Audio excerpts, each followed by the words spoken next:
Hey guys, this is Miss T with the T. What's going on? I hope everyone had a good day. I'm fresh off of work, and it's been a couple of things on my spirit. Y'all see, I'm trying to hide my nails because I need to get to the nail salon and I ain't got the patience. But listen,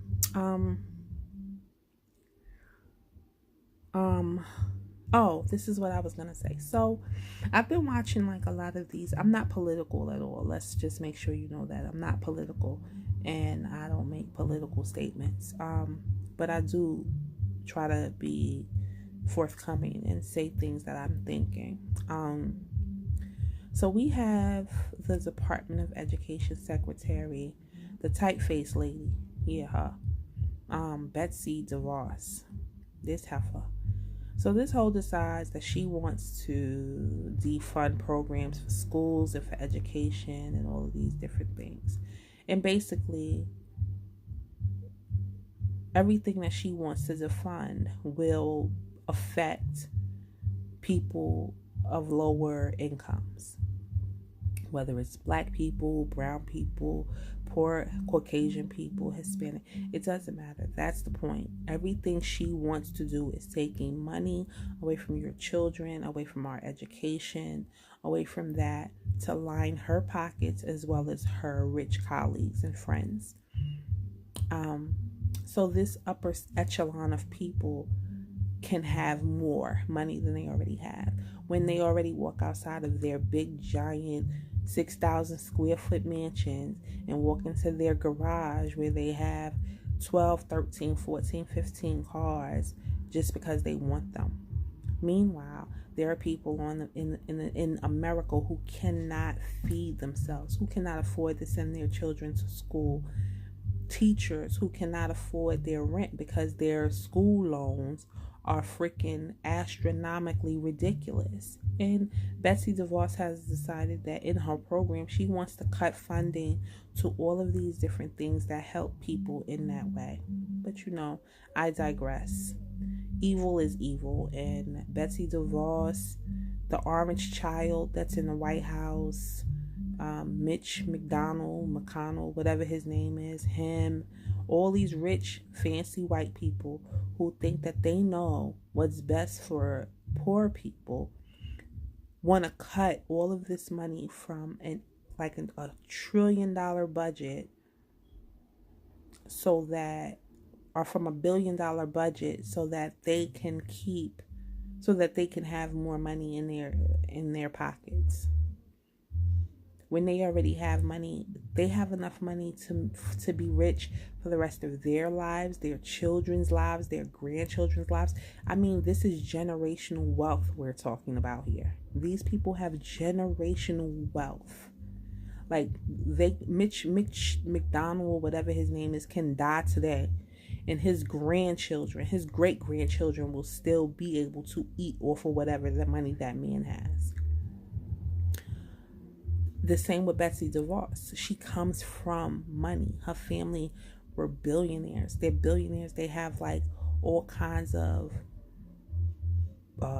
programs and charities. And these people are 100% wealthy. They're not even rich. They're wealthy. They own. So, and just today I was looking at a video that says her family owns an agency that collects on student debt. So while she's trying to raise the amount of money that people now have to pay back for student loans, I wonder how much of that goes to her family. But whatever, again, I digress. Besy DeVos doesn't care about anyone. She's the devil. All she cares about is her money and her family's money and her rich colleagues, and that's it. But here's what I wanted to say.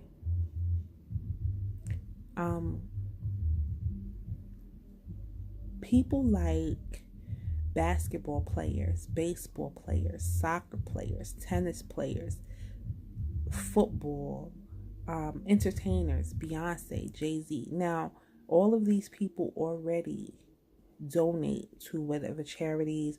LeBron James opened a school himself. I don't know how much the teachers at LeBron James School gets paid, but kudos to him. Thank you for caring, Mr. James. You have all of these wealthy individuals, right? What if all of you guys got together and donated $2 million? Just two. Especially when you're someone like, I don't know, a basketball player who just signed a $60 million contract. $60 million. $60 million. $2 million would kill you? No, it wouldn't. So how about all sports players, all of you, take $2 million. And maybe some of you can't afford $2 million. Maybe you can only afford $1 million. Okay, take $1 million, all of you. Entertainers, Kevin Hart, Jay-Z and Beyonce, Tyler Perry, everyone. Take $2 million, just two, and gift it to the Department of Education. Gift it to the Department of Education. Companies like Nike, find schools in the Bronx, and I only say the Bronx because I'm from New York and that's where I live.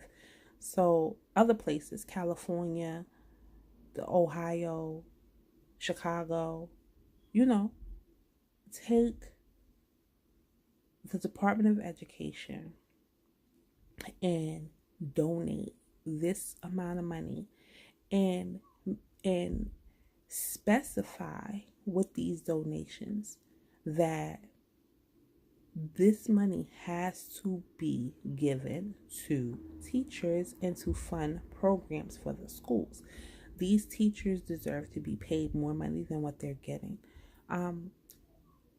Companies like Nike, Adidas, I don't know, whatever other sneakers, I don't know, sneaker companies, the same companies that Powerade, Gatorade, the same companies that offer these athletes these huge amounts of money to be their spokespersons. Why don't you all, again, the Bronx, Brooklyn, Chicago, all of these different places, pick 2 or 3 schools and sponsor those schools. And when I say sponsor those schools, I mean computers, books, making sure that the teachers are paid adequately. Even if you don't give the money to the Department of Education, is that possible? Is that something that can happen? Are people allowed to adopt schools? Like are companies allowed to adopt schools? Like, I think if these big Fortune 500 billion trillion dollar companies just picked 5 schools each, whether it's a college, whether it's an elementary school, a high school, public schools, right? And sponsor those schools. Food, everything. Sponsor the school. Books, sports equipment, programs, music programs, dance programs, education, math, science. If all of you took the time to do that, how big would that be for public school systems, considering that you have these demon devils running around trying to defund programs while you have teachers who are struggling to pay bills, regular basic human everyday needs? Why should they have to do that? They shouldn't. They're educating our children. They're educating your children. The same education that these elementary school, high school students get in the Beverly Hills schools and the Silicon Valley schools and the lower Manhattan schools that are all fancy and schmancy, and these people pay $10,000, $15,000 a month for their kid to be in this school. Why shouldn't people of lower income children be able to have the same experiences, have the same education? Why shouldn't they be able to have that? Um, I don't know. It was just a thought of mine to say. And I do believe like companies like Nike and Under Armour and all of these big name companies can do that. It's up to you. It's up to, it is. It's up to you to make a difference in this world, in this country. Because as we can see, our current situation, no one gives a crap. They don't care about anything that does not have to do with making the rich more rich than they already are. They don't care at all. So, I don't know if anyone will ever see this video or anyone of any importance would ever see this video, but I really would think if I owned a big ass company like Nike or Adidas, that's what I would do as the CEO, CFO, whatever you want to call yourself. I would say, listen, we need to get with these principles of I'll pick this school, this school, this school, you pick this school, this school, this school, you pick this school, this school, this school. Get together and fund the schools. Get together and adopt these schools. Make sure that these children are getting the education that they deserve. And just a side note, people like Chris Rock, Jay-Z, Beyonce, Kevin Hart, all of these people donate to HBCUs. Donate to HBCUs. Make sure we keep HBCUs open. The one thing I regret in my life, and I promise you this is my biggest regret ever, and I will die with this being a regret. I never got to go to an HBCU. I wanted to go to an HBCU so bad. And I actually wanted to go to Howard, or I wanted to go to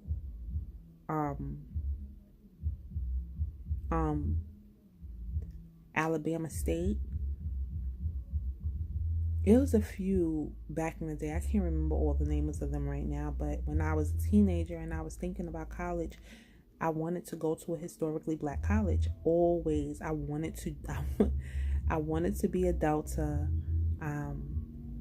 I wanted to. I really did. Like, that's my biggest regret. And unfortunately, I didn't have the opportunity to do that. And it's not because of any other situation other than as a teenager, I just wasn't the best at everything. I didn't have what I needed as far as my school went. No one cared about what was happening back then. In the 90s, schools didn't care about us. We barely had books, and if you didn't go to school, oh well, the teachers didn't care. They just didn't have time to worry about you or think about you. And I get it. Now as an adult, I look back and I go, well, damn, I wish I would have made different decisions, but I can't change the past. But that is my biggest regret, is that I never got to go to an HBCU. I've never gotten to be a Delta. I wanted to join Delta sorority so bad. I had two. It was a Delta or a Zeta. I believe it's Zeta. I don't know. But listen, those two was always my two. Those was my things. And I used to watch A Different World, and I was like, oh my God, I want to go to a all black college so bad. So I say this to say, one day when I'm rich and it's gonna come a time. I'm just waiting, because I know that one day I'm gonna be rich. I don't know if YouTube will help me out, but feel free to share, like, subscribe. Hi. That is my ultimate thing. One day when I have a shit ton of money, I am going to donate to every HBCU Every single one of them. At least, you know, that's my plan. That's what I want to do. I want to fund HBCUs. I feel like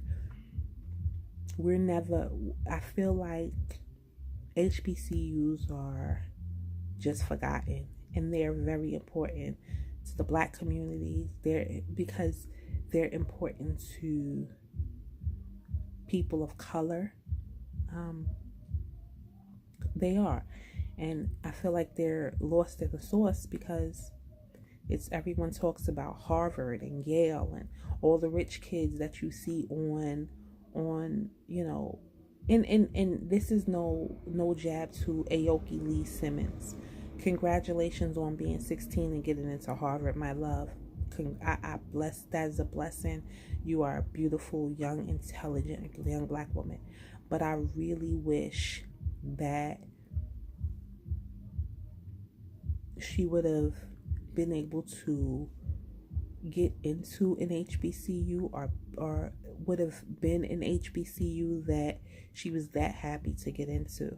You know what I mean? Like, I just, that's all. I don't know. But to all of my actors and actresses and baseball players, think about that. Companies, you know, support HBCUs, support schools, support teachers. They need that. They do. And we're never going to get any of that from these demon devils that's just running around here acting like they know how it feels to be a poor person, or how they know what it's like to have to eat a sugar sandwich or a mayonnaise sandwich. Bitch, don't play like you never had a sugar sandwich. All you had in the refrigerator was butter. Your mama make sure you had some bread, and you had 25 pounds of sugar in the cabinet, bitch, because that 25 pounds of sugar, you was making Kool-Aid and sugar water. You put some butter on the bread, you sprinkle that thing with some sugar and put it in the bottom of the oven and let the sugar get up. Girl, listen. So I'm just, you know, it's just sad. It's sad that you have these fancy rich people that think they can just destroy what little poor people does have. And it's sad. And I hope that someone sees this and someone takes